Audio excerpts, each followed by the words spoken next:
আসসালামু আলাইকুম ওরহমতুল্লাহ। প্রিয় তাকদির ইসলামিক টিভির শ্রোতা ও বন্ধুরা, আশা করি আপনারা সকলেই ভালো আছেন। তাকদির ইসলামিক টিভির পরিবেশনায় আজকের গল্প অবরুদ্ধ নিশীথ। আর আমি আছি আপনাদের সাথে মোহাম্মদ আলী। গল্পটি লিখেছেন তেজস্মিতা মুর্তজা। ভিডিও এডিটিং করেছেন জে.আর. জাহিদ। তো চলুন দেরি না করে গল্পে ফিরি। আজকের গল্প অবরুদ্ধ নিশীথ।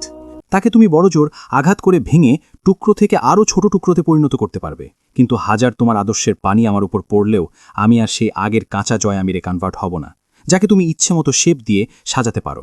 অন্তু অবাক হয়ে তাকিয়ে রইল। বুকের ওঠানামা দ্রুত হচ্ছিল। জয়ের ঠোঁটে সামান্য হাসি। সে সিগারেট ধরালো আরাম করে। খোলা প্যাকেটের শেষ সিগারেটটা ঠোঁটে গুজে লাইটার জ্বালিয়ে ধোঁয়া ছাড়ল। এরপর চট করে অন্তুর কোলের ওপর মাথা রেখে শুয়ে পড়ল। গাটা তখনও গরম ভীষণ। পলাশের দলের সকলেই ছন্ন ছাড়া। যে যেমন পেরেছে আত্মগোপন করেছে, দেশে অথবা বাইরে। এমনটা একবার হয়েছিল যুগখানেক আগে। 2002-এ বিরোধী দলীয় নেত্রীর নেতৃত্বে গোটা দেশ জুড়ে একটি সন্ত্রাস ও অপরাধী মুক্ত অপারেশন পরিচালিত হয়েছিল, যা অপারেশন ক্লিন হার্ট নামে পরিচিত। কয়েক মাসের এই দেশব্যাপী অভিযানে গোটা দেশের সন্ত্রাস ও অপরাধীরা সিংহভাগ আটকা পড়েছিল বিভিন্ন সংস্থার আইন রক্ষাকারীদের থাবায়। তখন দেশটা হয়ে গেল শান্ত। সকল সন্ত্রাসদের হয় দেশ ছাড়তে হলো অথবা দল ধ্বংস। তখনই একবার হামলা হয়েছিল রাজন আজগরের কারবারে, কিন্তু তখন তেমন একটা ক্ষয়ক্ষতি হয়নি। পলাশ তখন বেশ ছোট, কিন্তু এবার গোটা পরিস্থিতি অনুকূলে। আইন সংস্থা থেকে শুরু করে দালাল নেতাগণ তবু এক জয় আর নিজের ঘরে পালা এক মির্জাফর পলাশকে ধ্বংস করে ছেড়েছে। রিমি কাপড় আয়রন করছে ঘরে। রাত 11টা। হামজা সোফায় বসেছিল। বহুকাল রাতে ঘুমোনো হয়নি। এটা অবশ্য অল্প ভুল। রিমিকে জড়িয়ে নিলে মেয়েটা যখন নিশ্চিন্তে ওর বুকে মাথা লুকোত ছোট্ট কবুতর ছানার মতো, তখন দুনিয়াদারির ঝঞ্ঝাট আপাত এক রাত ভুলে সে ঘুমিয়েছে বারবার। তবে সেসব অনেকদিন আগের কথা। বহুদিন মেয়েটা তার কাছে তো আসে, কিন্তু সেই কাছে আসাতেই যেন যত দূরত্ব।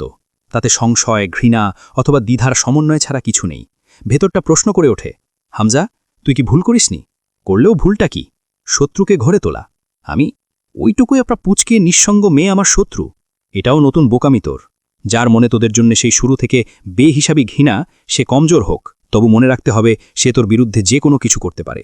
আর অন্তত এ কারণে হলেও শত্রুকে ছোট করে দেখতে নেই। জেনে বুঝে কেন? আমার রেপুটেশন বজায় রেখে সবটা বদনাম আর্মিনের উপর বয়ে নিয়ে যেতে আমার ওকে জয়ের বউ হিসেবে মেনে নেয়ার বিকল্প ছিল না। আমি যখন জয়ের বউ হিসেবে ওকে মেনে নিতে বিন্দুমাত্র দ্বিধা করিনি, তখন মানুষ আমার উপর সন্তুষ্টিতে গোটা পাপটাই আর্মিনকে নিবেদন করেছে। এটা tricks or politics, what ever. তাছাড়া ও এখন যা করছে তার সবটাই আমার নাগালের ভেতর। এ বাড়ির বাইরে থাকলে আরও অনেক কিছুই করতে পারত। চরম জেদি আর চতুর মেয়ে লোক। ওর প্রতিটা বোকামির মতো দেখতে কর্ম ওর পরিকল্পিত। তাহলে ওকে সরিয়ে দে। ওর এত ক্ষতি করেও তো দমেনি, ওকেই সরাতে হবে। বঙ্গবন্ধু তার অসমাপ্ত আত্মজীবনী বইতে কি লিখেছিলেন জানিস? মানুষের যখন পতন আসে তখন পদে পদে ভুল হতে থাকে। হামজা একটি সপ্রতিভ হল, উত্তেজিত হল, ক্ষেপে উঠল, আবার নিভে গেল। সে শান্ত মানুষ।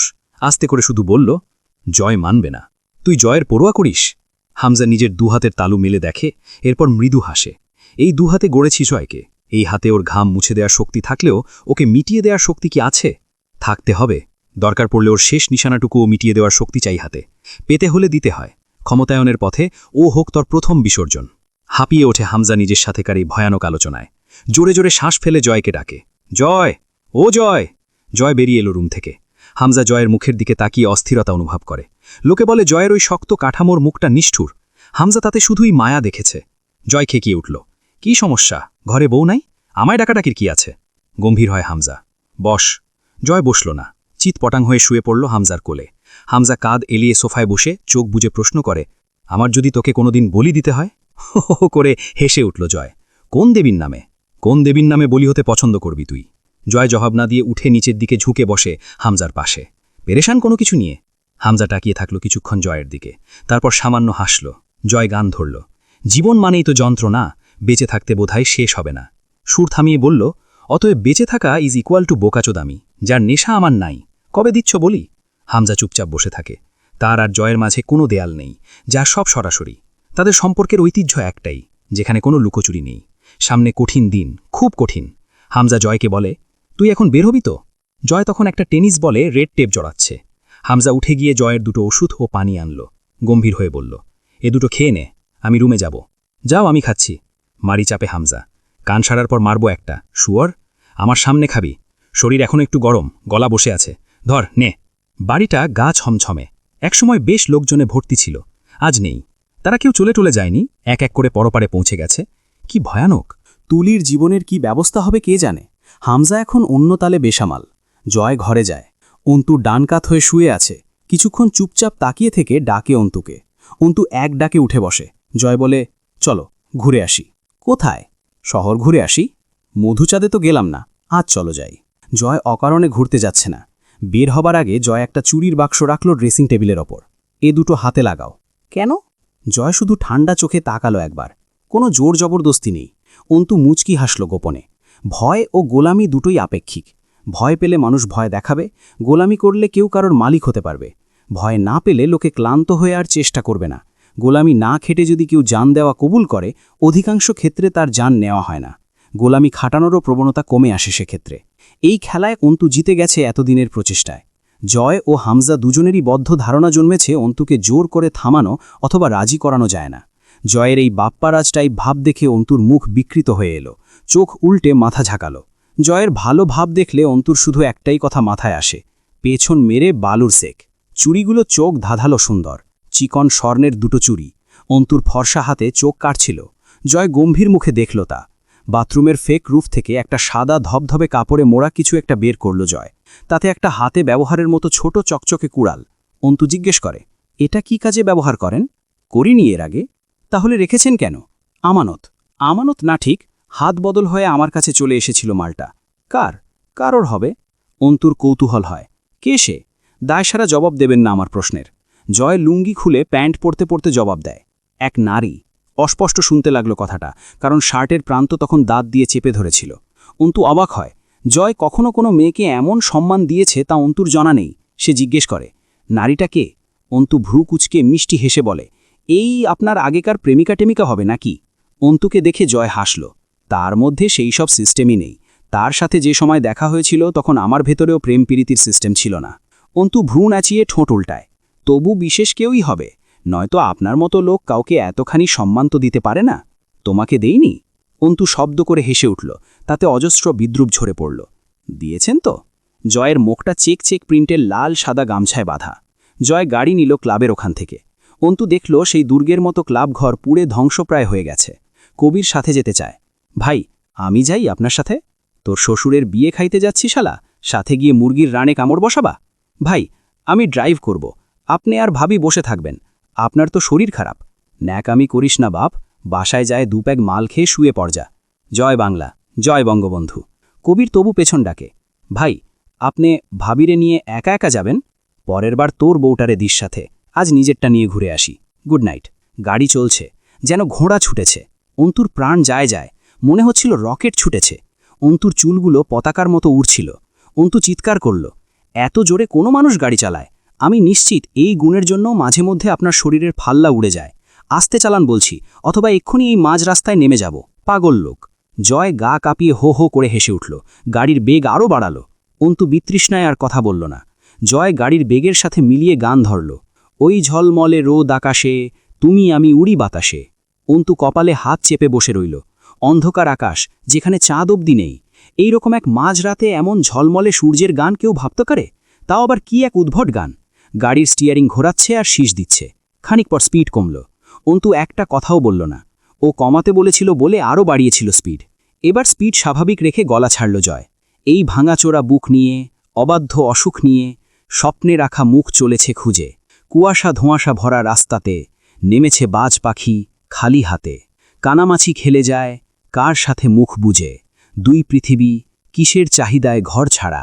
2 পৃথিবী কোন চাওয়া পাওয়ায় দিশেহারা। গা শিউরে ওঠা জয়ের সেই টান সনসনে বাতাসের সাথে দিকবিদিক বাজিয়ে ছুটে চলল। গাড়ি চলছে।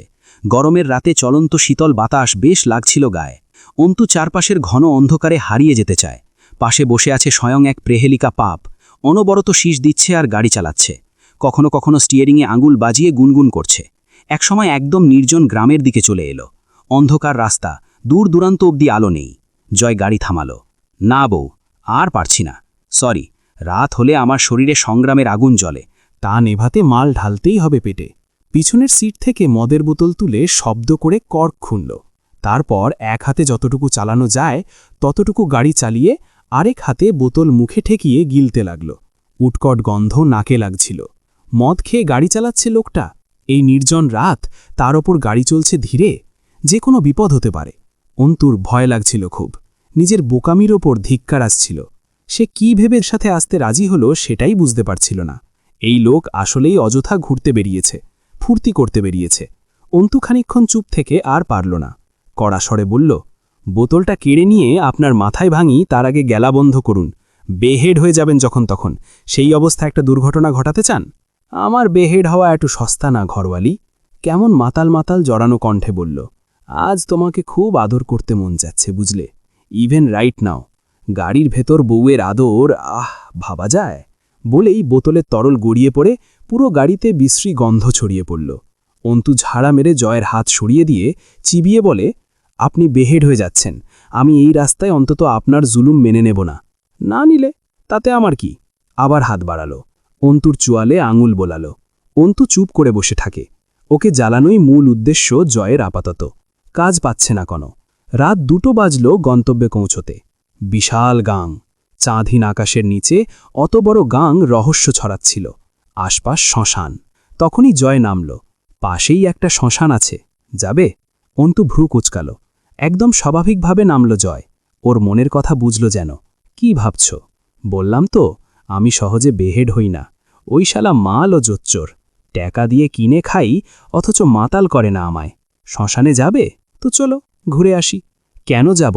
আপনাকে দাফন করতে? জয় খুব কাছে এসে দাঁড়িয়ে ফিসফিস করে বলল, শ্মশানে মরা পোড়ায়, দাফন করে কবরে। মদ খেলাম আমি, মাথা গুলিয়ে গেছে তোমার? সব ঠিকঠাক তো ঘরওয়ালি? বিশ্রী গন্ধ জয়ের শরীরে, শার্ট ভিজে গেছে মদে। অন্তু ধাক্কা দিল। সরে দাঁড়ান, এই আপনার গাড়িতে ডিও নেই? থাকলে স্প্রে করে আসুন। আপনার মতো খাটাসের সাথে হাঁটতে পারব না, দুর্গন্ধ। এক চড়ে দাঁত ফেলে দেব শালি। তোমার বাপেরা আশেপাশেই লুকিয়ে আছে হয়তো, তুলে দিয়ে আসব? চলুন তুলে দিয়ে আসুন। আপনিও যা, ওরাও তাই। খালি পার্থক্য হলো আপনার একটা তথাকথিত হালাল পরিচয় আছে, ওদের নেই। জয় অন্তুর হাত মুছড়ে ধরে কাছে টেনে নিয়ে এলো। হাঁটতে খারাপ লাগছিল না, পরিবেশটা ভয়ানক সুন্দর। অন্ধকারে গাঙের পানি কালো দেখাচ্ছে। গাছগুলো যেন কাঁচা রাস্তার দুধারে জীবিত সব, সারি ধরে দাঁড়িয়ে। ওরা ক্ষেতের মাঝ দিয়ে হাঁটছিল। দুপাশে ধানের ক্ষেত। অনেকক্ষণ পর অল্প পকেট থেকে ছোট্ট একটা বডি স্প্রে বের করে শরীরে লাগালো জয়। তারপর আবার চলতি পথেই হিপ ফ্লাস্কে চুমুক দিচ্ছিল। অন্তু একবারও জিজ্ঞেস করেনি কোথায় নিয়ে যাচ্ছে জয় ওকে। নিঃশব্দে হেসে জিজ্ঞেস করল, ঘরওয়ালি, একবারও তো জানতে চাইলে না কোথায় নিয়ে যাচ্ছি? অন্তু হাসল। আমি এই জগতে আমার হারানোর মতো কিছু নেই, সুতরাং পিছুটান নেই। আছে জানটা, অথচ পিছুটান না থাকলে জান হারানোর স্বাভাবিক ভয়টা থাকে না মানুষের। জয়ের মনে হল সে আবারও নিজের গুণগুলো তার ঘরের বিরোধীর বৈশিষ্ট্যে খুঁজে পেল। বেসিক ফিচার সব জয়ের, আর মিলেও যায় সবগুলো। অন্তু বলে চলে, আর কি ক্ষতি করতে পারেন আপনি আমার? তোমার আমাকে ভয় লাগে না? গম্ভীর হল জয়। না, লাগে না। আগে লাগতো, বিয়ের আগে, পরে আর লাগে না। অন্তু ভালোভাবে দেখল। সে কখনো কাঠের বাড়ি দেখেনি। দাঁড়িয়ে আছে তেমন একটা বাড়ির সামনেই, একটা বাগান বাড়ি। অন্তুর মনে হল এটা কি আমির নিবাস? চারপাশে মাঠ, প্রাচীরের ভেতরের বাগানটা বড়, সেখানে শুধু গাছ আর গাছ। পেছনে অল্প কিছুটা মাঠ, তারপর বয়ে গেছে গাংটা। অন্ধকারে অদ্ভুত লাগছিল গোটা পরিবেশটা। জয়কে জিজ্ঞেস করল, এটা কি আপনাদের বাড়ি? না, আমার বাপদাদারে কি পাগলে ঠাপাইছিল যে এই রকম ঝোড়ঝাতার মধ্যে বাড়ি করতে আসছিল? এসো, প্রাচীর টপকাতে হবে। আশ্চর্য, আমরা কি চুরি করতে যাচ্ছি? যাব না আমি দরকার পড়লে, তবু প্রাচীর টপকাতে পারব না। থাপ্পড় মারি একটা। সময় নষ্ট না করে যা বলতেছি সেইটা করো, আমি উঠিয়ে দিচ্ছি। অন্তু গাঁট হয়ে দাঁড়িয়ে রইল। আমি প্রাচীর টপকাতে পারব না। আমি এমন কোনো প্রয়োজন দেখছি না যে এখানে ঢুকতেই হবে। মাগি মানুষ এত তেরা, শাড়ির মেয়ে সবসময় ধৈর্যের পরীক্ষা নিতে খাতা রেডিই রাখে। জয় এক লাফে প্রাচীর টপকে ফেলল। সেই শব্দেই পাহারাদার সতর্ক হল। এরপর যেই গেট খুলতে গেল, অমনি রাইফেল হাতে দারোয়ান উঠে দাঁড়াল। এই শালা কেডারে? থাম শালা, মায়ের চেংরা, বুক ঝাঁঝরা করে দিব একদম। হামজা লোক নিযুক্ত করেছে তা জানত জয়, তবে সেই লোক যে জয়কেও চেনে না ঠিকমতো, এ তো মুশকিল। জয় বোঝানোর চেষ্টা করল, বশির ভাই, আমি। লোকটা বিনা নোটিসে চট করে গুলি চালাল। শর্ট রেঞ্জের ডাবল বুলেট রাইফেল, দূরত্ব বড়জোর 1 গজ না। বুলেট একটু ছুঁয়ে গেলেও জয় আমিরের মৃত্যু নিশ্চিত। গুলিটা সে তাক করল জয় আমিরের বুকের বাঁ পাশ বরাবর। লোকটা ভুল যেটা করল, গুলি ছোড়ার আগে রিলোড করল একবার, আর সেই মচমচে শব্দটা কানে যেতেই জয় নিচু হল। গুলিটা লাগেনি দেখে বশির আবার গুলি চালাতে প্রস্তুত হতেই জয় বকে উঠল, রাইফেলটা তোর সবার মধ্যে ভরে দেব শালা খাঙ্কির বাচ্চা, রাইফেল ফেল। কাউকে ভেতরে যেতে দেওয়ার অনুমতি নেই। সে কর্তব্য নিষ্ঠার সাথে পালন করে হামজার মনোযোগ আয় করতে চায়। দ্বিতীয় গুলিটা চালালো বশির। অন্ধকারে নিশানা চ্যুত হয়ে গেল। জয় প্লেস ক্রস করে এগিয়ে এসে হাতটা চেপে ধরল বশিরের। ভ্যাড়া, তোর মায়ের শালা, গুলি চালাবা দেখে শুনে চালাও সম্বন্ধীর চিংড়া। আমি তোর আব্বা দাঁড়ায় আছি, হুশ করে ফায়ার করবি তো? রাইফেলটা কেড়ে নিয়ে লোকটাকে মাটিতে ফেলে মুখের ওপর পায়ের হাইবুটটা চেপে ধরল। স্যাঁতসেঁতে মাটিতে বশিরের মুখটা গেঁড়ে যাচ্ছিল। গা ছমছমে ভোঁতা গোঙানির আওয়াজ করছে বশির। দম আটকে আসছে। জয় তবু পা তুলল না।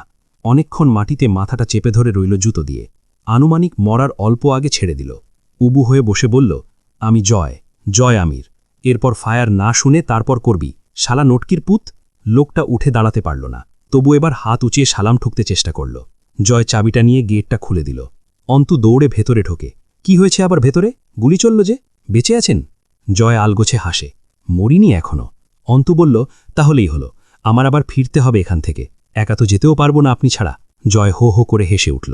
অন্তু হাত ধরে কাদা পার করিয়ে গেট আটকে ভেতরে এগিয়ে গেল। দরজায় কড়া নাড়ল। দরজা খুলল মিনিট দুয়েক পরে। অন্তু অবাক হয়ে যায়। রূপকথা মিষ্টি হেসে অন্তুর হাত ধরে। কেমন আছো মিষ্টি মেয়ে? জয় বুট পরেই ভেতরে ঢুকছিল। রূপকথা চেঁচালো, খবরদার, কাদা পায়ে ঢুকবে না জয়, জুতো খোলো। জয় সারেন্ডার করার মতো দুহাত উঁচু করে জুতো খুলল। বাড়ির ভেতরটা আলো আধার। অন্তু সেই আধারে দেখে কেউ সোফায় বসে আছে। সেন্টার টেবিলের ওপর ল্যাপটপ। সে তাতেই কিছু কাজ করছে এবং ল্যাপটপের আলোয় মুখটা অর্ধেক দেখা যাচ্ছিল। পরাগ আসগর না? হ্যাঁ তাই তো। সে আর রূপকথা এখানে কি করছে? জায়গা যাই বা কোথায়? বিছানায় শুয়ে অল্প একটু চোখ লেগে গেছিল হামজার। আচমকা জেগে উঠল। রিমি বিছানার এক কোণে জানালার ধারে বসে আছে। হু হু করে এসির ঠান্ডা বাতাস আসছে। তবু জানালার কাঁচ খুলে রেখেছে। আন্দাজ করা যায় রাত প্রায় শেষ। আজকাল রাতটা বিভিন্ন ভাগে বিভক্ত হয়েছে, তবে কোনো ভাগেই ঘুমের সুযোগ নেই। হামজা এদিক ওদিক তাকালো। গলাটা ঘেমে ভিজে গেছে। ফতোয়াটা চিটচিট করছে। এসির হাওয়া বেরিয়ে যাচ্ছে বাইরে। অনমনে বসে থাকা রিমিকে আধারে অদ্ভুত লাগছিল। হামজার কপালে চিরবির করে উঠল। ঘুমের প্রচণ্ড ঘাটতি পড়ে গেছে কিছুদিন। উঠে বসতেই প্রথমত জয়ের চিন্তা মাথায় এলো। পাগলটা কি করছে কে জানে? রিমি জানালা থেকে মুখ না ফিরিয়েই বলল, উঠলেন কেন? কিছু চাই? তুমি ঘুমাবে না? ঘুম আসছে না। এভাবে শরীর খারাপ করতে চাও? রিমি কিছুটা সময় নিয়ে বলল, গতকাল আব্বু কল করেছিল। তোমার চাচার লাশ তো এখনো মর্গে, বাড়িতে আনলে নিয়ে যাব, দেখে আসবে? যেতে চাইনি তো। তাতে কি, কাকা তো, দেখতে যাবে না শেষবার? রিমি স্লান হাসল। তা কেমন যেন দেখালো। উদাস্বরে বলল, আপনার মস্তিষ্ক এত ধারালো আর জটিল হামজা? হঠাৎ এ কথা? এখনকার কথাই চিন্তা করুন না। আমি শুধু বললাম আব্বু কল করেছিল, ব্যাস। গোটা কাহিনীটা মুখস্থ পড়ার মতো বুঝে তার উপস্থিত জবাব দিয়ে দিলেন, ঠিক যেন আর্টিফিশিয়াল ইন্টেলিজেন্স। হামজা হাসে। বোকা বেগম, আর্টিফিশিয়াল ইন্টেলিজেন্সটাও স্বয়ং মানুষের বুদ্ধিমত্তার সামান্য অংশ মাত্র। চমকালো রিমি। কিছুক্ষণ চুপ থেকে অনমনে বলল, আপনাকে আমার আজকাল ভীষণ ভয় করে হামজা। বুঝি, তবে তার যুক্তি নেই। ফিরে তাকায় রিমি। নেই? আমি তোমার জন্যে ভয়ঙ্কর নয়। নারীদেরকে আমার ভয়ও নেই, ভরসাও নেই। আমি বিশ্বাস করি নারী মমতাময়ীর জাত। ওদেরকে আদর ও মমতায় ভিজিয়ে থামাতে হয়, অথবা কৌশলে, যতক্ষণ না তারা নিজের গণ্ডি পেরিয়ে পুরুষের কাজে বাগড়া দিতে আসে। তবুও যথাসম্ভব খোলাখুলি জখম করতে নেই। করলে কি? ওরা কুচক্রী হয়ে ওঠে। আর একজন কুচক্রী নারী যদি কোনো ক্ষেত্রে সমস্যা সৃষ্টি করে, সারা দুনিয়া একাকার হয়েও তার সমাধান দিতে পারে না। রিমির মনে হলো তার নিখুঁত উদাহরণ যেন আরমিন। এই লোক পারিপার্শ্বিকতা সব বোঝে, তবু অনির। অন্ধকারেই হামজার ভরাট, বলিষ্ঠ, বুদ্ধিদীপ্ত মুখটার দিকে চেয়ে রইল। এরপর জিজ্ঞেস করল, আমি বুঝি না কেন আপনাকে একটুও। আপনি আসলে কোন দিকে এগোচ্ছেন? আমি দিক ঠিক করি চলতি পথে। যখন চলতে শুরু করেছিলাম তখন কোনো গন্তব্য বা পথ ঠিক করে রাখিনি। শুধু একটা পণ করেছিলাম, এ পথ চলা মৃত্যু রোধ ছাড়া থামাবো না। মাঝপথে যা পেয়েছি সব কুড়িয়ে নিয়েছি। এখনও ঠিক সেইভাবেই চলছি। সামনে যা পাবো তা হাত ভরে কুড়িয়ে নেব। থামব কোথায় তা অজানা। সামনে রাস্তা বন্ধও তো থাকতে পারে। তার বউ বুদ্ধিমতী হয়ে উঠছে। হামজা আওয়াজহীন হাসে। কেউ একজন বলেছিলেন, যতদূর রাস্তা দেখা যায় ততদূর অন্তত এগিয়ে যাও, পরের পথ সামনে পৌঁছাতে পৌঁছাতে পেয়ে যাবে। মানুষ অভিযোজন সম্পন্ন প্রাণী। পরিবেশ যাই হোক, তারা মানিয়ে নিয়ে বাঁচতে জানে। রিমোট তুলে এসিটা অফ করে দিল। জানালা দিয়ে ঠান্ডা হাওয়া আসছে। শেষ রাতে ঘর ঠান্ডা হয় এমনি। রিমি জানালার দিকে পিঠ করে দেয়ালে হেলান দিয়ে বসে। কেমন ভঙ্গুর স্বরে বলে, হামজার, আপনি কি জানেন আমি আপনার এক অপূরণীয় রকমের ক্ষতি করেছি এবং সেটা ছিল আপনার শাস্তি। হামজা ভ্রু জড়ায়। শাস্তি? বিশাল শাস্তি। হামজা দাড়িতে হাত বুলায়। রিমি অদ্ভুতভাবে হাসে। আপনার দুটো নিষ্পাপ সন্তান খেয়েছি আমি, যদিও আমি জানি না পাপী বাপের সন্তানেরা নিষ্পাপ হয় কি না। শেষের দিকে নারী কণ্ঠটা কেঁপে ওঠে রিমির। হামজা নিথর হয়ে বসে রইল অনেকক্ষণ। তাকে থমকাতে চমকাতে দেয়া যায় না, আজ যেন বিমূঢ় হয়ে গেছে সে। বেশ খানিক পর হামজা গা ঝাড়া মেরে রিমির কাছে এসে দুই বাহু চেপে ধরল। গলার স্বর বড়বড় হয়ে উঠল। কি করেছ তুমি? রিমি ফুঁসে ওঠে। আমি আপনাকে পুরুষত্বহীন করে দিয়েছি। একবার নয়, দুবার। শুনেছি পুরুষ পরিপূর্ণ হয় তার শৌর্য সন্তান দ্বারা। আমি আপনাকে তা থেকে বঞ্চিত করেছি, কারণ যে অন্যের সন্তানের প্রতি সামান্য মানসিকতা বোধ রাখে না, তার নিজের বাপ হবার অধিকার নেই। আমার তো এইটুকু ভরসাও নেই আজ আপনার ওপর যে আপনি ক্ষমতার লড়াইয়ে আপনার নিজের সন্তানকেও কোথাও বাজি রেখে ঘরে ফেরেন। কথা শেষ করতে পারে না রিমি। হিচকি উঠে গেল গলার কাঁপুনিতে। হামজার নিঃশ্বাসের আওয়াজ হিংস্র হয়ে উঠছিল। হতবাক হয়ে গেল সে। এ কাকে দেখছে সে? এটা তার রিমিময়। কার আঁচড় লেগেছে তার নমনীয় বোকা রিমির গায়ে? ক্ষিপ্র শ্বাসগুলো বিক্ষিপ্ত স্রোতের মতো আঁচড়ে পড়ছিল রিমির ওপর। বুকের ওঠানামা বেড়ে গিয়েছিল নিঠুর মানবটার। রিমি ভেজা চোখেও তা দেখে এক প্রকার জিতে যাবার সুখ ভেসে উঠেছিল। সে পেরেছে, সে একটু হলেও পেরেছে তার ঘরের দুর্যোধনের অশান্তির কারণ হতে। অথচ সে একসময় লোকটাকে পাগলের মতো ভালোবেসেছিল। আজকের কথা বলতে পারে না। আজ তার অনুভূতিরা হামজার উপর আজব রঙে রংচটা। হামজা ঝাঁকি মারল রিমিকে। দুটো সন্তান এসেছিল তোমার পেটে? আমার সন্তান? দুটো সন্তান? হামজা দু হাতে মুখ ঢেকে অস্থির হয়ে বিছানায় পা ঝুলিয়ে বসে। রিমি চাপা খোঁপে ফুঁসে উঠল। হ্যাঁ হ্যাঁ, আর তাদের আমি খুন করেছি। এরপর ঝরঝর করে কেঁদে উঠল তার মাতৃচিত্ত। এই দুই হাতে ধ্বংস করে দিয়েছি তাদের। তারা জানুক আপনার মতো একটা নিষ্ঠুর বাপই নয়, শুধু একটা নিষ্ঠুর মাও আছে তাদের। হামজার সৌম্য শ্যাং শরীরটা ভিজে উঠেছে। এক টানে ফতোয়াটা খুলে ফেলল। সুস্থির পুরুষটির মাঝে অস্থিরতা বড্ড বেমানান। যে লোকটা নিকট আত্মীয়দের মৃত্যুতে অনড় পাথলে, সেই লোকটা যখন ছোট্ট রিমির এক বিমূর্ত নিষ্ঠুরতায় এমন পাগলপাড়া হয়ে ভঙ্গুর হল, রিমির কাছে ভীষণ আজব লাগছিল। সে মুখে দুহাত চেপে হুহু করে কেঁপে উঠল। প্রতিটা ক্ষণে তার নারী হৃদয় ক্ষরণ চলে।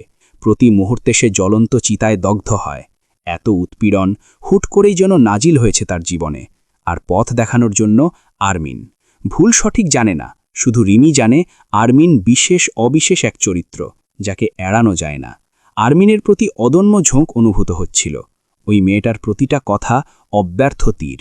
আরমিন বলেছিল, রিমি, আপনি দেখবেন এই সমাজের ক্ষমতাসীনেরা একই ঘটনার প্রেক্ষিতে নিজের ও সাধারণ মানুষের ক্ষেত্রে রাত ও দিনের মতো দুই রকম ধর্মের খেলা দেখাবে। রাজার ছিলে লাউ চুরি করলে হাত কাটার বিধান নেই রিমি। এই হামজা ও জয় প্রতিক্ষণে তাই তো দেখায়। রিমি অবাক হয়।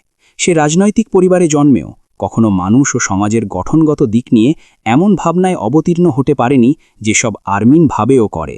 সুতরাং ক্ষেত্র মানুষের জীবনধারা ঠিক করে না, মানুষের নিজস্বতা বরং এক একটা ক্ষেত্রকে বেছে নেয়।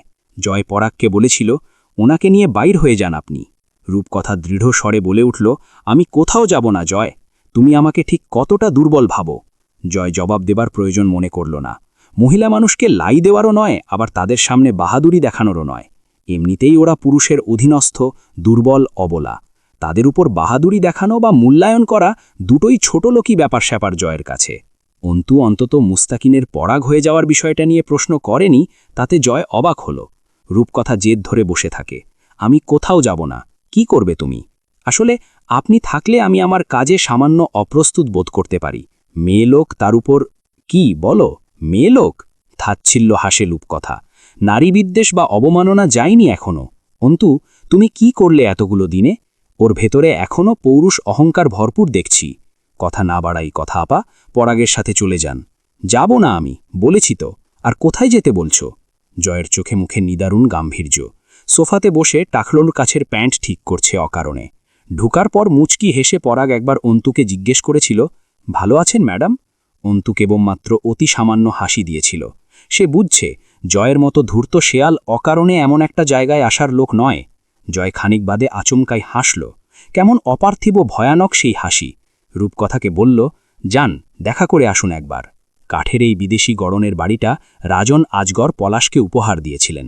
বাগানবাড়ি অবসর কাটানোর জন্য ভালো, চমকপ্রদ সুন্দর বাড়ির ভেতর বাহিরের পরিবেশ।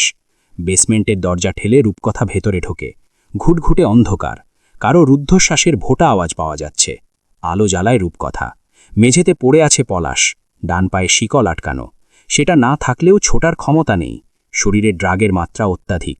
2 দিন মেলাটোনিন পুশ করা হয়নি, অর্থাৎ পলাশ ঘুমায়নি 2 দিন। প্রায় মরণ সমান তা।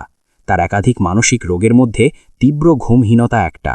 ওকে দেখে মনে হচ্ছিল মৃত্যুর পর একবার নরকবাস করে আবার পৃথিবীতে ফিরেছে। ফর্সা দেহটা ফ্যাকাশে হয়ে গেছে, যেন দেহের রক্ত সবটুকু বের করে নেওয়া হয়েছে কোনো চোষক দিয়ে। চোখের মণিতে রক্ত জমাট বেঁধেছে দানার মতো।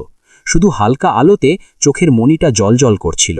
হাতের বিভিন্ন স্থানে ফুটো এবড়ো থেবড়ো ইঞ্জেকশন পুষ্ট হয়েছে। তবু যেন কই মাছের জান। এ অবধি যে সাজা পলাশ পেয়েছে তা যে কারো সাধ্য নেই সহ্য করে বেঁচে থাকার। 2 দিন আগে পলাশকে ধরে আনা হয়েছে এখানে। ক্রস ফায়ারের অর্ডার ছিল। পলাশ সহ ওর দলের 18 জন অথবা বেশি এখনও দেশেই, এবং তাদের মাঝে কমপক্ষে 15 জন সশস্ত্র দিনাজপুরে অবস্থান করছিল।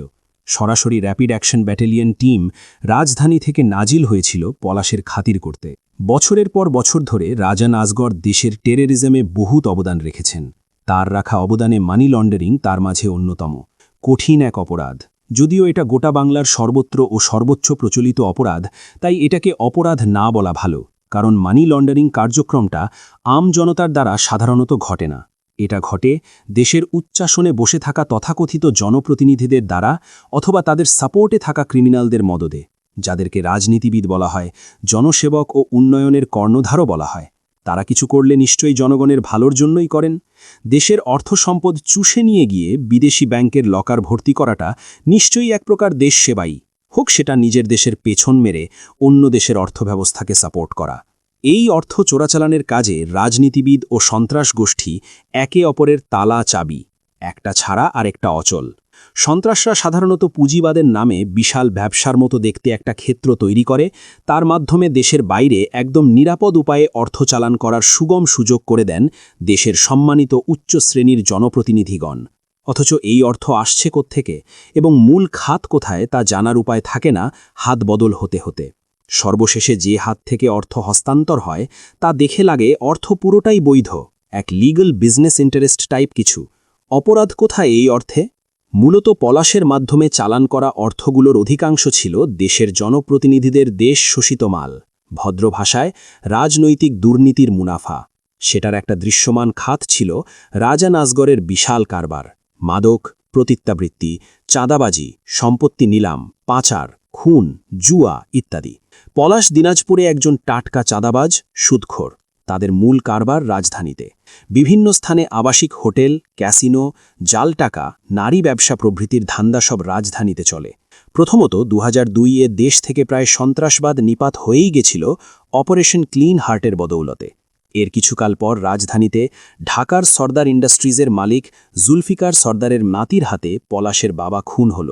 পলাশের কিছু করার থাকল না।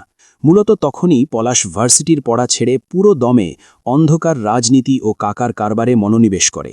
কিন্তু সর্দারের নাতির কাছে ঘেঁষার মতো শক্তি হয়ে উঠল না তার। তারপর সবকিছু দমে গেছিল এবং কি থেকে কি হলো, সর্দারের নাতি অ্যাস্ট্রোয়েড তা কোথাও গুম হয়ে গেল যেন। তার সন্ত্রাসীর ধারা ছিল কেমন যেন। নিজে এক মাফিয়া ও পুঁজিবাদী ব্যবসায়ী, অথচ তার হাতে অসংখ্য পলাশেরা ঝলসে মাটি হয়ে গেছে। সেই এক মহাপ্রলয়ের নাম ছিল রুদ্র ইয়াজিদ। এরপর যখন 2008-এর নবম সংসদ নির্বাচনে আওয়ামী লীগের মহাজোট দেশের ক্ষমতায় এলো, রাজান আজগর ও পলাশ নতুন উদ্যোগ ও উদ্যমে জেগে বসল। হামজা তখন উঠতি রাজনীতিবিদ। ভার্সিটি, যুব সমাজ ও ছাত্র সংগঠন তার অধীনস্থ প্রায়। তখন তার ওঠা বসা শুরু হল উচ্চ শ্রেণীর রাজনীতিবিদদের সঙ্গে। পলাশ ও রাজন হামজাকে হাতে করল। হামজাও পলাশকে সঙ্গ দিল নিজের স্বার্থে। জয় আমির তখন 21 বছরের তরতরে যুবক, অনার্স প্রথম বর্ষের ছাত্র। তার কলেজ জীবন শেষ হয়ে ত্রাসের পথের যাত্রা শুরু হয়েছে। এরপর রাজন আজগর যেমন রাজধানীতে নতুন নতুন রাজনীতিবিদদের সহচর্য পেতে শুরু করলেন, কারবারেও লক্ষ্মীর ভাণ্ডার খুলে পড়ল। পলাশকেও আর নিজের নামের ভীতি গড়তে বেগ পেতে হয়নি। গরিব কৃষক থেকে শুরু করে সর্বসাধারণ, মুদি ব্যবসায়ী থেকে বড় ব্যবসায়ী অথবা কেউ একটা একাধিকতলা বাড়ির পিলার গাড়লেও চাঁদার দায়ে জিম্মি হয়েছে। তার বদলে বউ থেকে শুরু করে ঘর বাড়িসহ তাদের শেষ সম্বলটুকুও পলাশের হয়েছে। বাংলাদেশে পুলিশ ব্যুরো অফ ইনভেস্টিগেশন সংস্থা গঠিত হল 2012-তে। সৈয়দ মুস্তাকিন মোহান তখন সেই সংস্থার নতুন পিবিআই অফিসার। তার পোস্টিং ছিল ঢাকাতে। ঢাকাতে রাজন আজগরের ব্যবসায় অপরাধের তদন্ত করতে গিয়ে খুঁড়তে খুঁড়তে সেই জাদরেল আইন কর্মকর্তা এলো দিনাজপুর। পলাশের এখানকার কারবারে সেটাই আইনত প্রথম বাধা, এবং তা ছিল মুস্তাকিনের দ্বারা।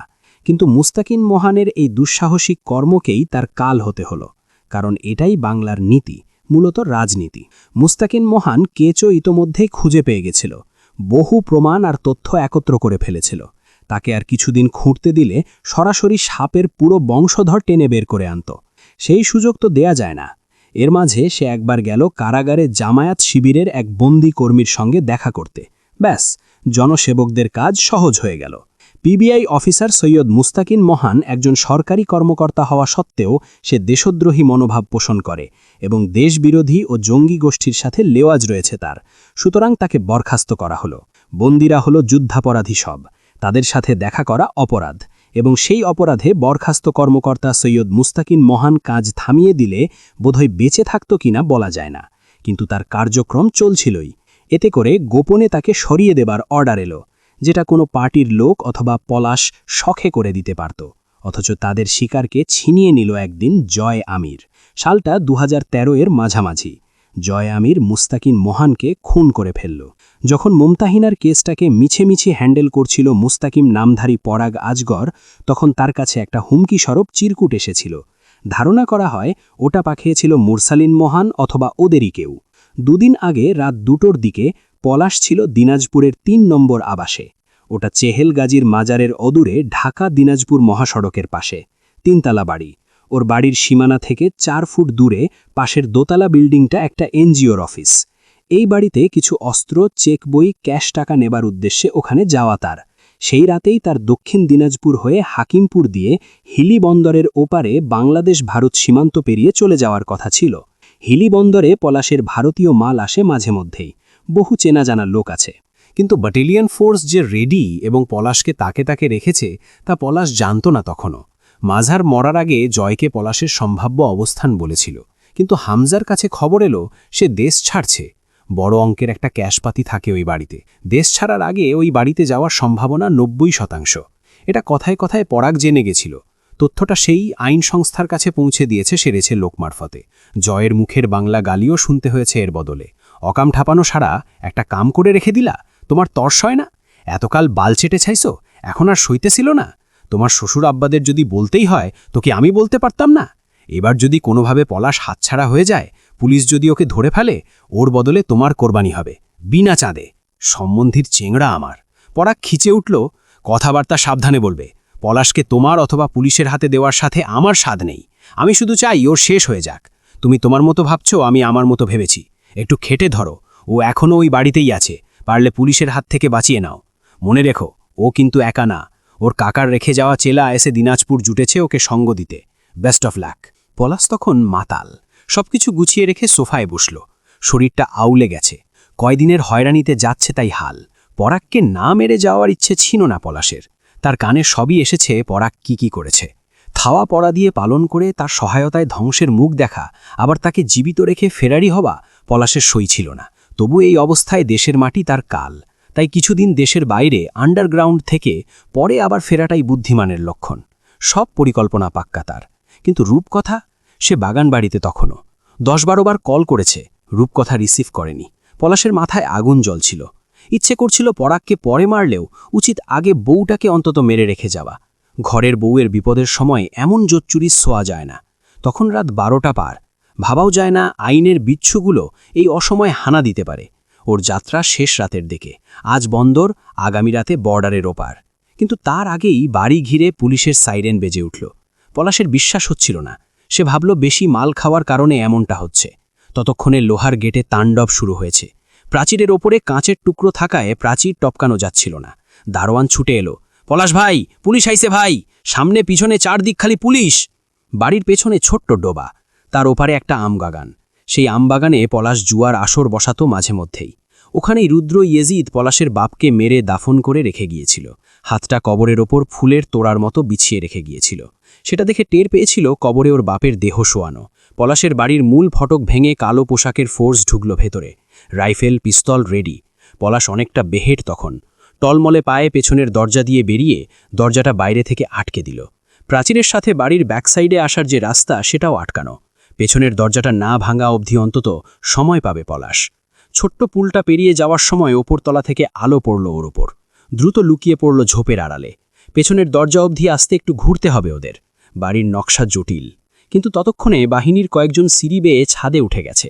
সেখান থেকে গোটা বাড়ির বাইরে আশপাশ ও প্রাচীরের ভেতরটা চোখের আয়ত্তে। পলাশ আটকা পড়ে গেল প্রায়। কম বেশি ১০-১৫ জন বাড়ির ভেতরেই ঢুকে পড়েছে। বাইরে আরও আছে। পলাশ ঝোপ থেকে বেরোতেই তাকে উদ্দেশ্য করে ফায়ার করা হবে, এতে সন্দেহ নেই। ক্রস ফায়ারিং জায়েজ হয়ে আছে ওর জন্য। ওর দলের গুলি করা লাগবে না, শুধু পুলিশের একপাক্ষিক গুলি করে পলাশকে ঝাঁঝরা করেও ক্রস ফায়ারের নামে চালিয়ে দেবে। অথচ পলাশের বাহিনী কাছে কোলে ঘেঁষে আসার সুযোগ পাচ্ছে না আপাতত। পলাশের নিষেধ আছে। পরিকল্পনা নম্বর ২ ওটা। পলাশ জানত না ঠিক কবে বা কখন, তবে এটা ঠিকই জানত দেশ ছাড়ার আগে একবার জীবন মরণ ঝুঁটি পাড়ি দিতে হবে, যেহেতু তার প্রতিদ্বন্দ্বিতা জয় হামজার সাথে। সুতরাং পরিকল্পনা নং ২তে আছে যদি কোনোভাবে পলাশ গ্রেফতারও হয়ে যায়, কারণ চট করে রাজন আসগরের ভাতিজা পলাশকে ক্রসে দেবে না আইন রক্ষা বাহিনী। তারা এতটা ন্যায়পরায়ণ হলে তো পলাশরা জন্মাতেই পারত না। তাই পলাশ যদি পাকে পড়ে যায়, সে কোনোভাবেই বাঁচতে চাইবে না, বরং গ্রেফতার হতে চাইবে। জয় হামজা যতদিন বাইরে আছে তার জন্য কারাগারের চেয়ে নিরাপদ জায়গা নেই।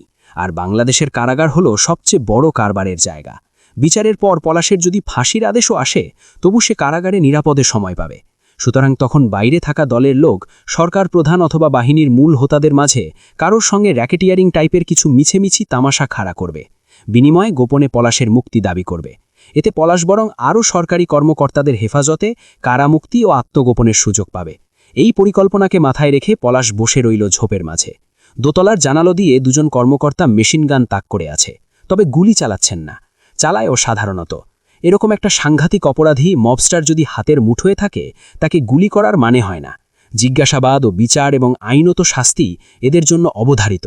প্রায় মিনিট ৫ পরে যখন পলাশ দুহাত উঁচু করে আত্মসমর্পণ করে ঝোপ থেকে বেরিয়ে এসে বাগানের খোলা পুলের পাশে দাঁড়ালো, তখনই একদম গটগটিয়ে নেমে এলো অনেক জোড়া পা। দ্রুত দৌড়ে এলো পলাশকে ধরতে। পলাশ হাসছে। নির্লজ্জের মতো সেই তার চিরায়ত প্যাচপ্যাচে হাসিতে জলজলে চোখ দুটো আরও ভয়ঙ্করভাবে জ্বলছে। ওকে এসে ৪ জন ঘিরলে পলাশ কেবল দুহাত বাড়িয়ে দেয় হাত করা পড়তে। তখনই বিকট আওয়াজে কানের তালা লেগে গেল। পলাশকে ঘিরে ধরা ২ জন পুলিশ ধপ করে পড়ে গেল নিচে। সময় থেমে গেছে যেন। ভোটা হয়ে গেছে কান সকলের। তীক্ষ্ণ স্নাইপারের ফায়ারিং সাউন্ডে। সাধারণত স্নাইপার ব্যবহার করা হয় চোরা খুনে। এরকম পরিস্থিতিতে ক্রস ফায়ারিং প্রচলিত বেশি। ৩ তলার ছাদের ওপর যারা দাঁড়িয়েছিল তাদের মাঝে একজন শেষ। বাকি ২ জন তার দিকে ছুটে যায়। গোটা বাহিনী লণ্ডভণ্ড হয়ে গেল ৩ অফিসারের এমন আকস্মিক মৃত্যুতে। তাদের বসের নজরে ঠিকই পড়ল ফায়ারিং পাশের সেই এনজিওর বিল্ডিং থেকে হয়েছে, কিন্তু কোনো জানালা বা ছাদ কিছুই বোঝা গেল না। বাকি ২-৩ জন তখন পলাশকে সামলাতে এগিয়ে আসে। তখনই একাধারে ৫-৬টা আগুন লাগা ককটেলের বোতল একযোগে ছুটে এলো প্রাচীরের ওপাশ থেকে। এমন আকস্মিক আততায়ী হামলায় গোলমাল বেঁধে গেল একটা। এরকম সশস্ত্র গোলাগুলি, সেটাও অদেখা কোনো আততায়ী দল অথবা কেউ। পলাশের হাসি অল্প দ্বিধান্বিত হয়ে উঠল। তার দল এমন করবে না বোধহয়। তাহলে পলাশের হাসি পাচ্ছে, দুঃখে না আনন্দে বুঝতে পারছিল না। পায়ের কাছে ২ জন অফিসারদের মরদেহ পড়ে আছে। তার একটুও ইচ্ছে নেই জয় হামজার হাতে ধরা পড়ার। এত নিখুঁতভাবে স্নাইপার চালানোর দক্ষতা হামজার আছে, অর্থাৎ ২ জন তাকে পুলিশের হাতে পড়তে না দিতে দৃঢ় প্রতিজ্ঞ। হাতের হ্যান্ডকাফের দিকে তাকালো। এত বছরের পাপীর জীবনে প্রথমবার এটা হাতে পড়েছে। বাইরে বোধহয় আততায়ীদের সাথে টুকটাক লুকোচুরিও চলছে পুলিশদের। পাশের বিল্ডিংয়ে জানালা বা ছাদে কাউকে দেখা যাচ্ছে না, অর্থাৎ হামজা নিচে নেমে গেছে। তাহলে জয় কোথায়? গণ্ডগোল বাঁধানো শেষ। ফোর্স লণ্ডভণ্ড হয়ে গেছে। পলাশ ভুলেও পালানোর চেষ্টা করল না। সে পুলিশের হাত ছাড়া হতে চায় না। আগুন জ্বলছে চারদিকে। পেছনের ডোবার কাছের প্রাচীরের ওপার থেকে আরও কয়েকটা ককটেল এসে পড়ল বাগানে। জয়ের ছেলেরা আর পলাশের দলের চেলারা সব একাকার হয়ে গেছে। উদ্দেশ্য আলাদা হলেও আপাতত কাজ একই ২ দলের। পলাশকে পুলিশের হাতে না পড়তে দেয়া। ককটেল একটা পলাশকে ঘেঁষে গেল। দ্রুত মাথা নামিয়ে বকে ওঠে পলাশ। রূপকথার জন্য বেশ টেনশন হচ্ছিল। ওকেও কি ধরা হবে? ও তো কোনো দোষ করেনি। তার নিজের বউকে আঘাত করার অধিকার শুধু তার আছে। পাশের বিল্ডিংয়ে বাহিনীর ৩ জন ঢুকে পড়ল। হামজা তখনও বিল্ডিংয়ের ভেতরেই। দোতলায় নেমে এসেছে ছাদ থেকে। দোতলায় প্রধান কার্যালয় এনজিওটির। একাধিক কেবিন আর ডেস্ক সাজানো এক এক ইউনিটে। বাথরুমের দেয়ালের আড়ালে দাঁড়ালো হামজা। বাহিনীর লোক প্রথমত ছাদে উঠবে, কারণ ওরা নিশ্চিত বুঝেছে ফায়ারিং ছাদের ওপর থেকে হয়েছে। হাতের M24 স্নাইপার রাইফেলটির ওজন কম বেশি 15-16 পাউন্ড। সেটাকে ঠ্যাঙে ঠেকিয়ে রুমাল দিয়ে মুখ মাথা বেঁধে ফেলল। চোখ দুটো ঠিকমতো দেখা যাচ্ছিল না। এরপর গিয়ে দোতলার প্রবেশ দরজার আড়ালে দাঁড়িয়ে রইল। ঘুটঘুটে অন্ধকার গোটা বিল্ডিং। ওদের হাতে টর্চ আছে অবশ্য, তবে সেটার আলো সরু সামনের দিকে, বাকিটা অন্ধকার। ওরা যখন দরজা পেরিয়ে সোজা হুড়হুড় করে দোতলার ইউনিটের ভেতরে ঢুকে পড়ল, হামজা পায়ের স্যান্ডেল খুলে হাতে ধরে আস্তে করে বেরিয়ে এলো অন্ধকারে। নিঃশব্দে সিঁড়ি দিয়ে নেমে বাড়ির পেছনের ডোবার ধার এগিয়ে গিয়ে আমবাগানের ধারে ঝোপের আড়ালে গিয়ে দাঁড়াল।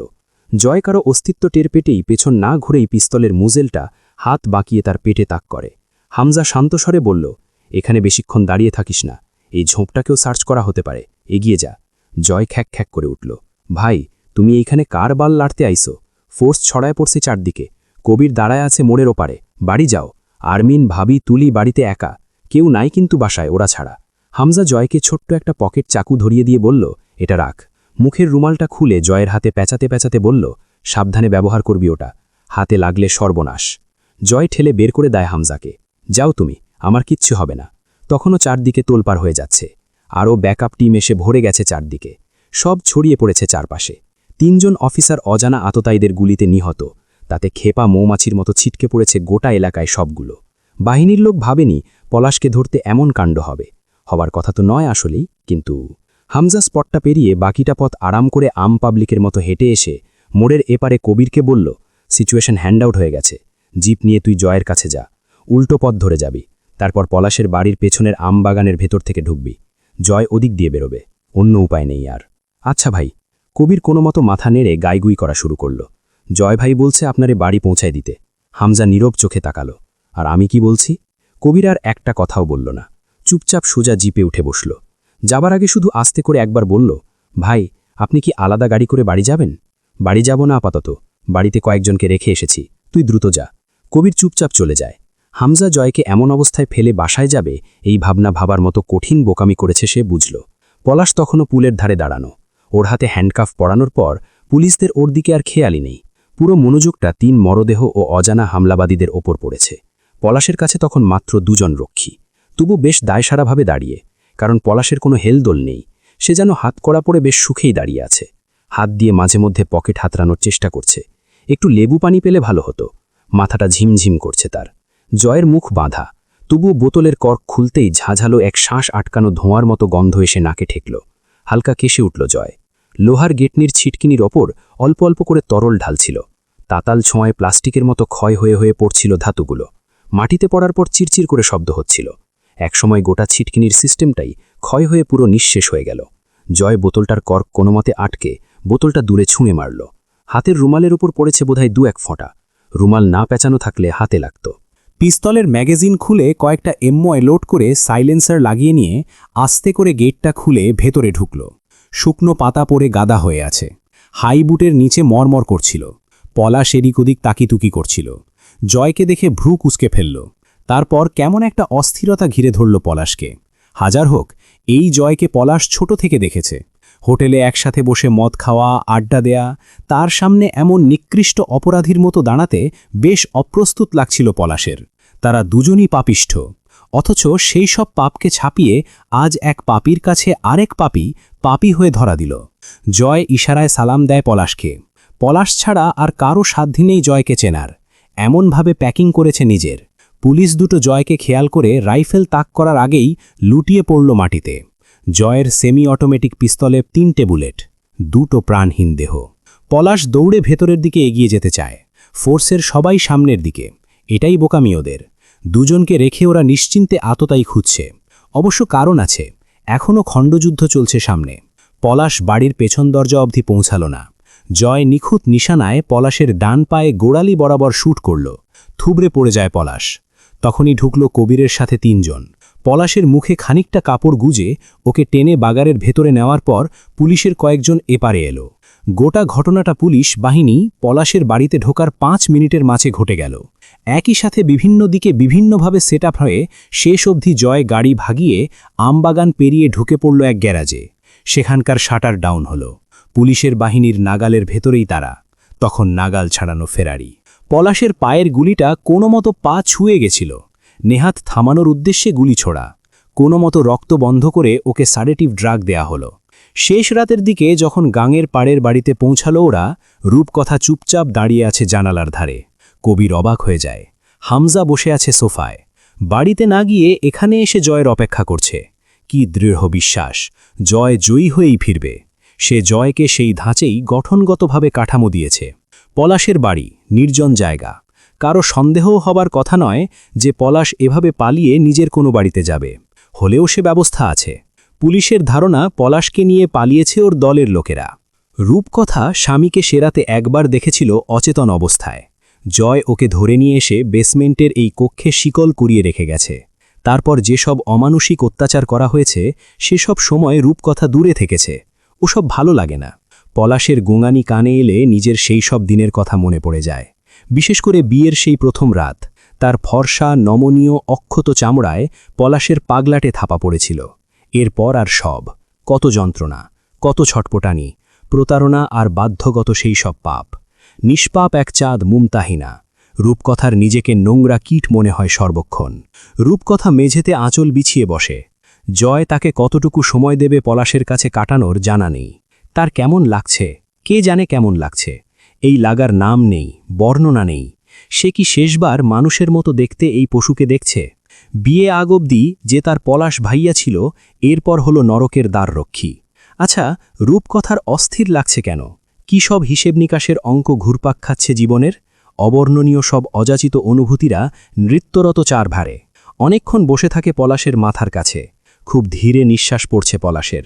রূপকথার অবচেতনা ভাঙল। হিংস্র এক লাথি পড়ল দরজায়। রূপকথা নড়ল না, উঠল না, শুধু বলল, শব্দ করো না। জয়, নিশ্চুপ থাকো কিছুক্ষণ। অন্তু জানালার ধারে দাঁড়িয়ে চুপচাপ। বাইরের পরিবেশটা ভীষণ সুন্দর। গাঙের পানি ছলছল রবে বয়ে যাচ্ছে। আকাশে চাঁদ নেই। গাঙের কুলের আবহাওয়া একটু মেঢলা বোধায়। রূপকথা যাওয়ার পর পরাগ ল্যাপটপ ছেড়ে বসল। অন্তুর দিকে তাকিয়ে বলল, পলাশ ভাইয়ের শুভাকাঙ্ক্ষীরা যখন তখন হামলা করবেই। আর যদি তা না পারে তো পুলিশ নিয়ে আসবে। পলাশের জন্য এই মুহূর্তে জেলখানার চাইতে সুখকর জায়গা দুইটা নাই। জয় বিশাল এক হাঁ করে হাই তুলল। ব্যাপার না, তুমি আছো না, তুলে দেব ওদের হাতে। তুমিও তো একই কোম্পানির প্রোডাক্ট। আমি আমার বউটা নিয়ে ভাগতে পারলেই হলো। পরাগ কাঠের ভারী চেয়ারটা ঢেলে মারল জয়ের দিকে। জয় দ্রুত সরে গিয়ে বাঁচল, লাগলে নির্ঘাত হাসপাতাল। পরাগ শান্ত স্বরে বলল, তোমার মতো বেইমানের ওপর ভরসা করাও শালার এক চরম ফাত্রামি।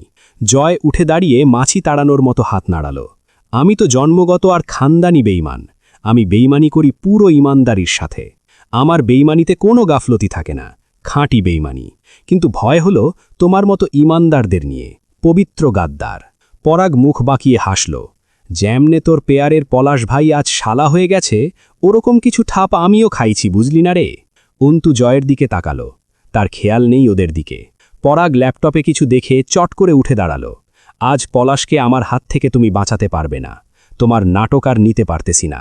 মারবি যখন তখন ফিল্ডিং মারাইতেছ কেন এমনে? জয় তাড়াহুড়ো করে পরাগের পিছে যাওয়ার আগে হাতের বোতলের মদ গিলে শেষ করে আগে। তারপর পরাগের পিছনে দৌড়ায়। আবার কি মনে পড়ে দৌড়ে ফিরে আসে। এরপর একটা ভরা বোতল নিয়ে আবার দৌড়ায়। পরাগ গিয়ে দরজায় দুটো সজোরে লাথি মারল। রূপকথার কথা শুনে রেগে উঠল। জয় নয়, আমি। খোল দরজা। আমার মার কিছু হলে তোর 14 গোষ্ঠীর অবস্থা আমি ওই বেজন্মার মতো করে ছাড়ব। রূপ, দরজা খোল। রূপকথা অবাক হয়ে দরজা খোলে।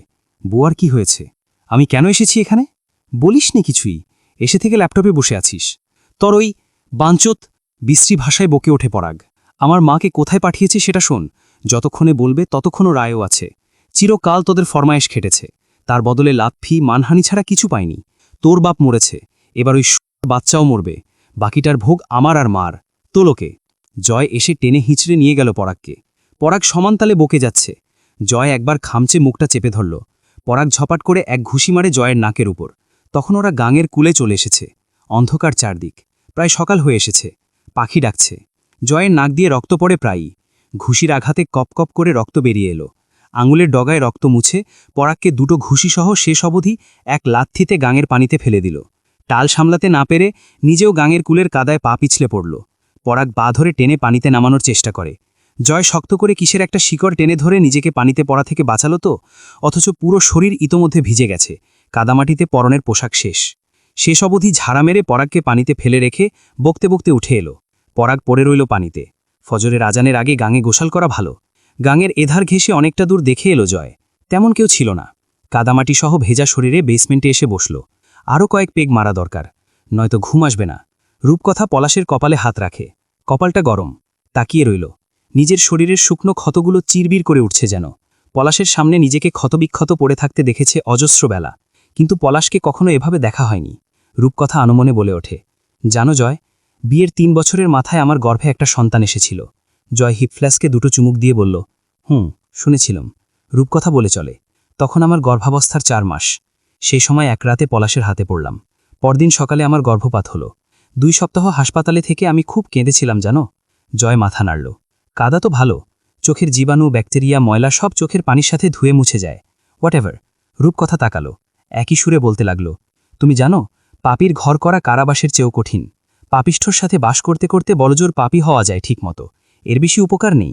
জয় ঘাড় ঝাঁকালো, আপনি এইসব মেয়েলি দুঃখের কথা আমায় শুনিয়ে কোনো ফায়দা পাবেন না। এক ফোঁটা সান্ত্বনা অবধিও না। রাদার আমার বউকে শোনান, সে নিজেও ভুক্তভোগী, তাই সে আপনার দুঃখ বুঝবেও, সহমত পোষণও করবে, আবার মাল মশলা মেরে নিজের দুঃখের প্যাচালও শোনাবে। আলাপ জমবে ভালো। তার চেয়ে বড় কথা, আমিও আপনার স্বামীর তরিকারই মুরিদ। আমার কাছে এসব কাহিনী শোনানোর ধান্ধাটা লস প্রজেক্টে যাবে। রূপকথা বসে রইল চুপচাপ কিছুক্ষণ। সে বিদেশ থেকে পড়াশোনা সেরে দেশে ফিরে কয়েদ খাটছিল এতগুলো বছর। পরিস্থিতি বিশেষ, পারিপার্শ্বিক সকল অর্জন ফিকে পড়ে যায়। যার বাবা জঘন্য অপরাধী, স্বামীটা হিংস্র পশুকেও হার মানায়। রূপকথার কি করা উচিত ছিল সে অবস্থায়? শেষ রাতের দিকে পলাশ চোখ খুলে উঠে বসল আস্তে করে। রূপকথাকে বসে থাকতে দেখে চমকে গেল। জড়ানো গলায় বলল, রূপকথা জবাব না দিয়ে তাকিয়ে আছে। পলাশ বলল, ওরা তোকে আটকে রেখেছে রূপ। রূপকথা অপলক তাকিয়ে বলে, নিজের বাড়িতে আটকে রাখা কেমন? আমি তো এখানেই ছিলাম। পলাশের হাত দুটোই গভীর ক্ষত, পেরেক গাঁথা হয়েছে হাতে। দক্ষ এই কাজটা হামজার। কাঠের আসবাবে পেরেক গাঁথার মতো করে পলাশের হাতে পেরেক মারা হয়েছে। চাপটি ধরা রক্তের দানা হাতে কাদামাটির মতো শুকিয়ে আছে। সেই হাত বাড়িয়ে পলাশ ছোঁয়ায় রূপকথাকে। রূপকথা চোখ বোজে। বুকের মধ্যিখানটায় যেন ত্রিশূল বিঁধছে। বুকটা চিড়ছে ধীরে ধীরে, গেথে যাচ্ছে গভীরে। তার জীবনটা জীবন হলেও পারত, তার স্বামীটা মানুষ হলেও পারত। সে এক জোড়াতালি দেয়া ছিন্ন ভিন্ন শরীরের অধিকারিণী না হয়ে একজন সুন্দর পুরুষের সুশ্রী স্ত্রী হলেও পারত। সে কোনো ঘৃণ্য রুচিসম্পন্ন পিতার সন্তান না হয়ে আমজাদ সাহেবের মতো বাবার মেয়ে হলেও পারত। চোখ খোলে রূপকথা, কই, আমজাদ সাহেবের মেয়েটাও যে ভালো নেই। মূলত ভালো থাকাটাই জীবন নয়। পলাশ হাসল। সে হাসলে চোখ দুটো ছোট হয়ে যায়, ভয়ানক দেখায়। হেসে বলল, তুইও বিশ্বাসঘাতকতা করলি রূপ। রূপকথা মলিন হাসে। বিশ্বাসের সম্পর্ক ছিল নাকি আমাদের? উত্তর যেহেতু না, সেখানে বিশ্বাসের ঘাতক হওয়ার সুযোগটা কোথায় বলো? পলাশ গলা টিপে ধরল রূপকথার। হাতের ক্ষত থেকে মরা রক্ত গড়িয়ে রূপকথার গলায় লাগে।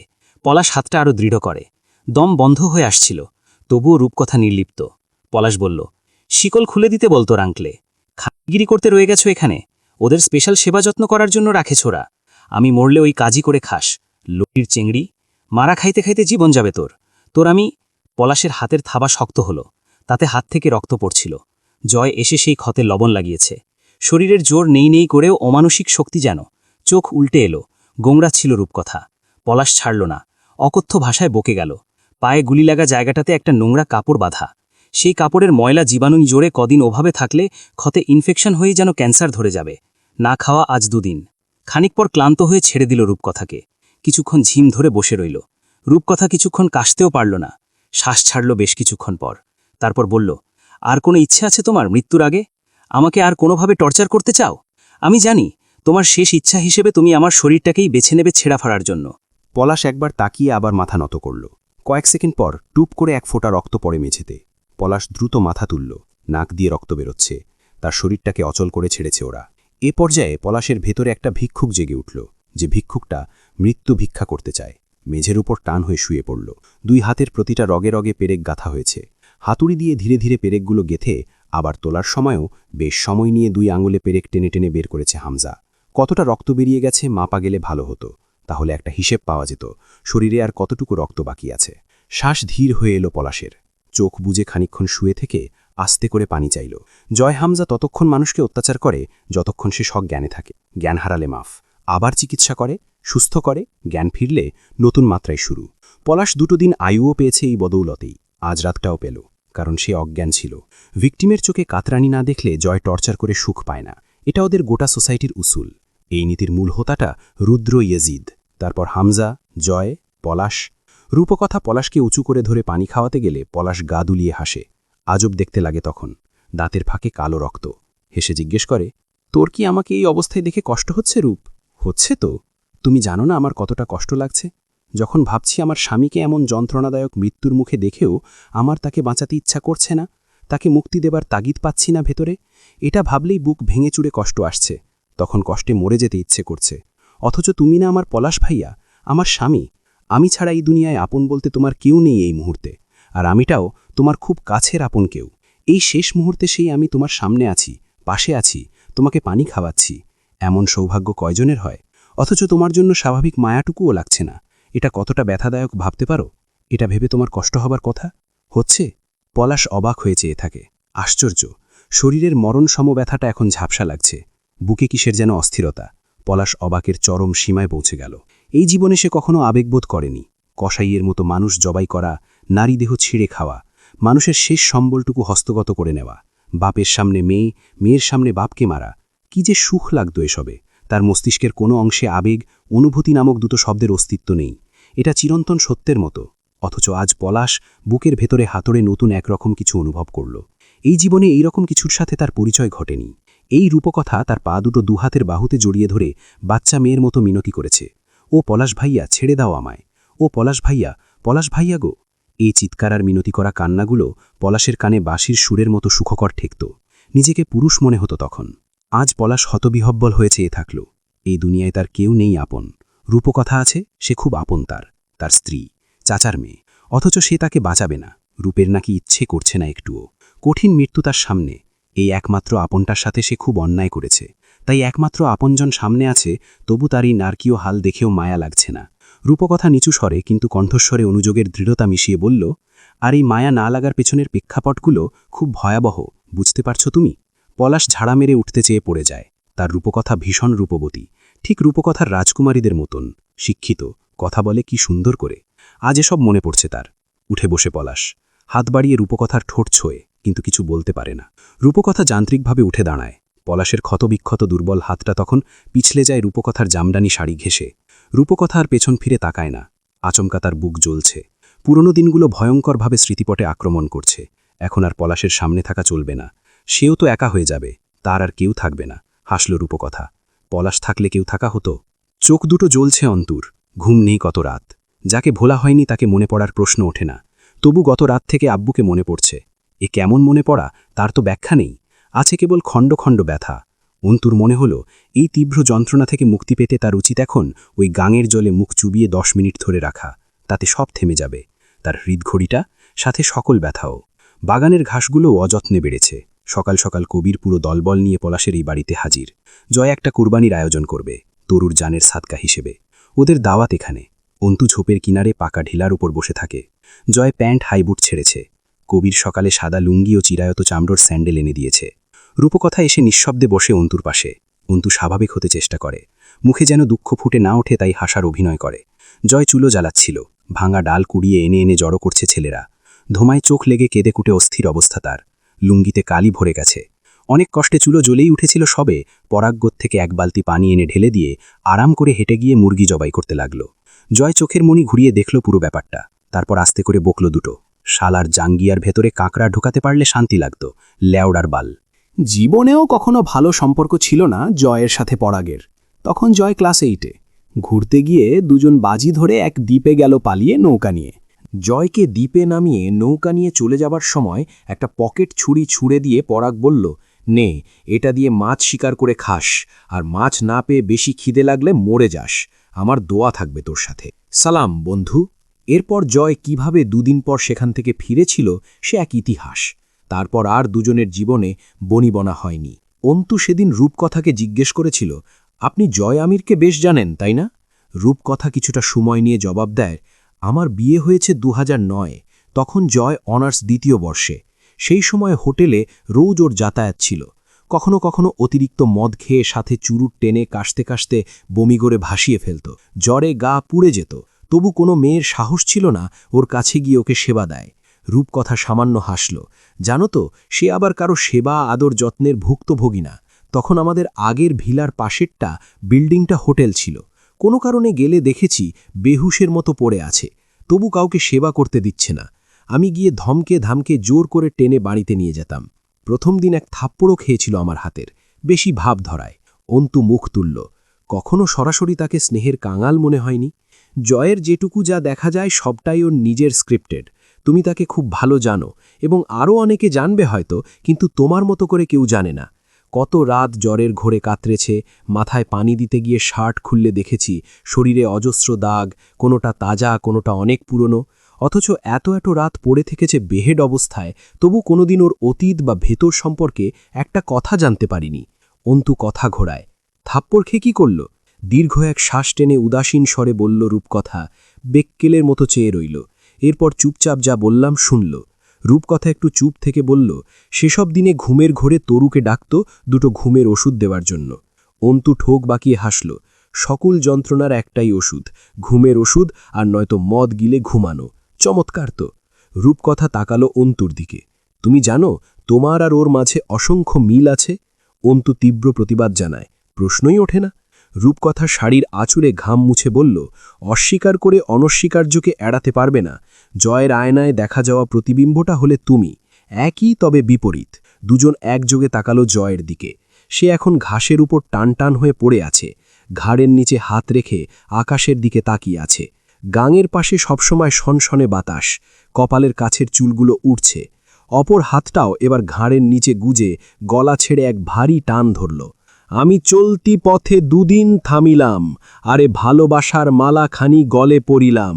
আমার সাধের মালা যায় রে ছিঁড়ে, রইব না আর বেশি দিন তোদের মাঝারে। ডাক দিয়েছেন দয়াল আমারে, রইব না আর বেশি দিন তোদের মাঝারে। রূপকথা একদৃষ্টে জয়ের দিকে চেয়ে থেকে বলল, জয়কে আমার একটা মানচিত্রের মতন লাগে। এক এক দিকের দৃষ্টির কোণ থেকে তাকে এক একভাবে আবিষ্কার করা যায়। পাপের কোনো দিককোণ নেই, যেদিক থেকেই দেখুন ওটা পাপ এবং পাপ। রূপকথা হাসে। ভুল বলনি, পলাশের হাত থেকে এই জয় কতবার আমাকে ছাড়িয়েছে। এরপর একবার পলাশের সাথে ঝামেলা করে আমাকে ওদের বাড়িতে নিয়ে গিয়ে রাখল। তখন নিশ্চিত হতে শোধায় অন্তু, কোন বাড়িতে? আমির নিবাস। আপনি ওখানে ছিলেন? ছিলাম। মজার কথা শুনবে, রেখে এলো আমায়, অথচ জীবনে দেখতে গেল না আর বেঁচে আছি না মরেছি। আমি যে ওকে না জানিয়ে চলে গেছিলাম ও বাড়ি থেকে, সেটাও জেনেছে ও 1 সপ্তাহ পর। অন্তুর হাসি পেল। এছাড়া এরা আর কি আশা রাখে জয় আমিরের কাছে?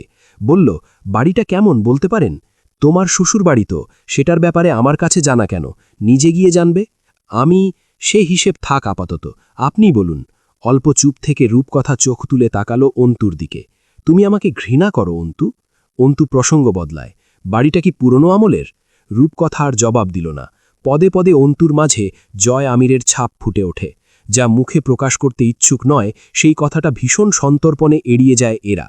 রূপকথার বুক আরেকটু ভার হল। অন্তুর সুপ্ত ঘৃণা রয়েই গেছে তার উপর আজও। সকালের রান্নাটা তুলি করল। বাড়িতে কোয়েলসহ ওরা 4 জন। ওয়ার্কশপে আজ 6 জন খাটছে, আর বড় ঘরে আছে 27 জন। সকাল 11টায় রিমি রুম থেকে বেরোলো। হামজা সোফাতে বসে বই পড়ছে। ভীষণ মনোযোগ বইয়ের পাতায় তার। জর্জ অরওয়েল লেখা 1984 বইটি তার হাতে। ইংরেজ লেখকের লেখা এই বইটি চমৎকার এক রাজনৈতিক ও সরকার ব্যবস্থার আখ্যান। আগের দিন হলে রিমি রাগ করত। ওকে ঘুম পাড়িয়ে টেবল ল্যাম্প জ্বালিয়ে এসব ভারী ভারী বই পড়ার অভ্যেস আছে এই লোকের। চোখে সাদা চশমা, 34 বছর বয়সী সৌম্য পুরুষটির দিকে কতক্ষণ চেয়ে রইল রিমি। পরনে সবসময়কার মতন খতোয়া, কালো কুচকুচে চাপ দাড়ি গোফের ভিড়ে পুরু ঠোঁট। কোয়েল এসে হামজার কোলে ঝেপে পড়ে বইটা কেড়ে নিল। তখন রিমির মনোযোগ সরে। হামজা রেগে দিয়ে আবার সামলায়। সে রাগে না, কোয়েলকে পাঁজা করে তুলে নাকে নাক ঘষে বলল, তো আম্মা যান, আপনার খাওয়া হয়েছে? জয় কোথায় গেতে বলো, তাড়াতাড়ি বলো। বেড়াতে গেছে। তুমি বেড়াতে যাবে আম্মা? অভিমানে মুখ ফোলালো কোয়েল। ওর বউ তাকে ঠিকই সাথে নিয়ে গেল, আমায় নিল না। আসুক এবার। হামজা হেসে ফেলল। অভিমানে মুখ ছোট করে মামার গলা জড়িয়ে ধরে বসে থাকে কোয়েল। একটু পর ফুপিয়ে ওঠে, মামা? হামজা চমকে ওঠে। নরম আধভাঙা কণ্ঠের মামা ডাকটা কেমন যেন শোনালো কানে হামজার। বাবা? ঠিক যেন এমন। ঘন চোখের পাপড়ি ভিজে উঠেছে কোয়েলের। এত সুন্দরী হয়েছে তুলির মেয়েটা। তুলির চেয়েও সুন্দরী। ত্বকের ওপর দিয়ে রক্তের বর্ণ ছুটে আসে, গোলাপি চামড়ার রং বাচ্চাটার। সেই ছোট্ট চোখের ছলছলে দৃষ্টি হামজাকে অস্থির করল। জড়িয়ে ধরল অজান্তেই সে। কি হয়েছে আম্মাজান? কাঁদছেন কেন? পানি গড়িয়ে পড়ল কোয়েলের চোখ পেয়ে। পাপা তা আসে না কেন? তরুতাও নেই। কার থাতে খেলবো বলো তো? পাপা বলেছিল চলকে তার টয় আনবে আমার দন্যে, এলোই না। আমি তাল ওপর লাগ কোলেথি। শোনো মামা, তরুকে কোথায় পাঠিয়েছ? আমার খেলার লোকই তো নেই কেউ। বই রেখে কোয়েলকে কোলে তুলে বলল, আপনি কি মামার সাথে বেড়াতে যেতে চান আম্মাজান? মামা যদি আপনাকে নিয়ে যেতে চায়? কথাটা একটু সময় নিয়ে বুঝে হাসল কোয়েল। ভেজা চোখ, ঠোঁটে হাসি। হামজা আলতো হেসে শক্ত করে জড়িয়ে ধরল কোয়েলকে। সে বাচ্চাদের আদর দিতে পারে না, কিভাবে কি করবে তাই বুঝে পায় না। রিমি বিছানা গোছাচ্ছিল। সারা রাত কেঁদেছে। শেষ রাতে যখন হামজা বেরিয়ে গেল ঘর থেকে, তারপর একাধারে কেঁদেছে। হামজা দেখল ভারী মুখখানা রিমির। কিছু বলল না, চুপচাপ মানিব্যাগটা ট্রাউজারের পকেটে পুরে কোয়েলকে নিয়ে বের হলো। রাস্তায় এত মানুষের অভিবাদন, সালাম, সম্মান সবটাই মুখের রোবটিক হাসি দিয়ে সামলে নিল। ভেতরে নাম না জানা এক অস্থিরতা। অসহ্য লাগছে বিষয়টা। অপরিচিত যন্ত্রণায় এক। ভোর রাতে সে রুম থেকে বেরিয়ে 2 জগ পানি ভরে নিয়ে সোজা বড় ঘরে গিয়ে উপস্থিত হয়েছিল। মেঝের ওপর ক্লান্ত দেহগুলো ছিটিয়ে পড়ে আছে।